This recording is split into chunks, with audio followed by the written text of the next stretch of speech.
Many people think that there is only one side to color guard and percussion, which is accompanying the band during marching season. However, there is a whole other side during winter and spring seasons called winter guard.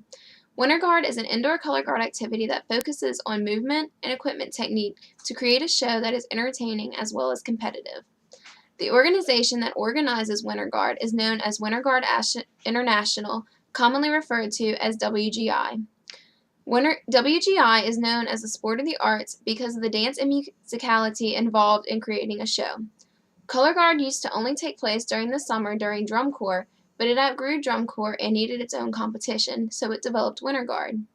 In 1977, 6 people met to discuss an organization to govern color guard throughout the United States because at that time, judges, score sheets, show requirements, and show length were all very inconsistent. The meeting was to make all these things the same throughout the country, as well as have a championship contest that rotated to a different region every 2 years to give all guards an equal opportunity to compete.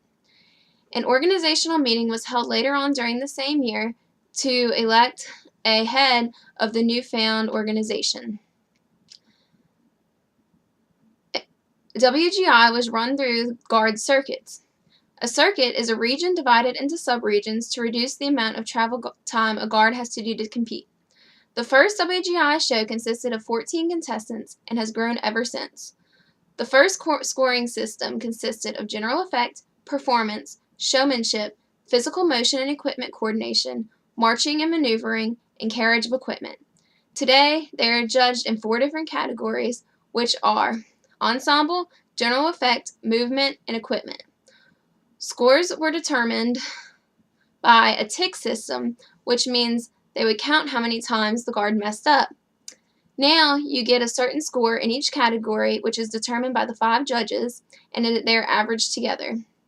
A score can range anywhere from 0 to 100, and the harder the class that they're in, the harder it is to get a higher score.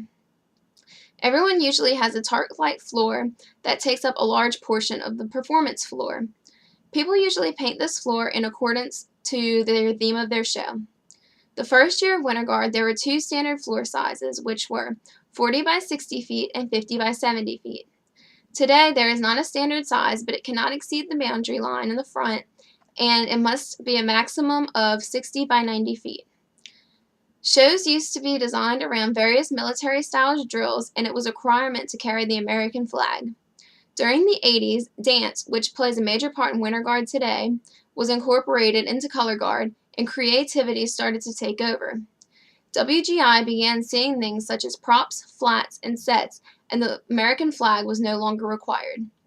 These changes made more schools want to compete and become a part of Winter Guard and WGI. As more people joined, a classification system took place so different age groups and different skill levels were not competing against each other. The 3 classes guards can compete in now are Class A, Open, and World, and can either be independent or scholastic. Independent means that they are from various different schools, and scholastic means that all members are from the same school.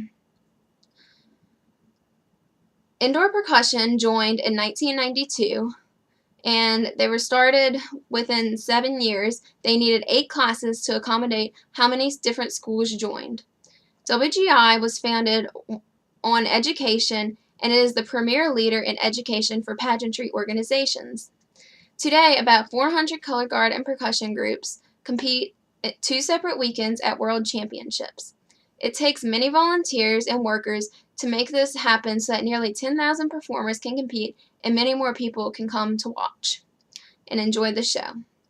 To get to World Championships, there are a set number of shows that each team must go to in their region to compete in, and they must score significantly well.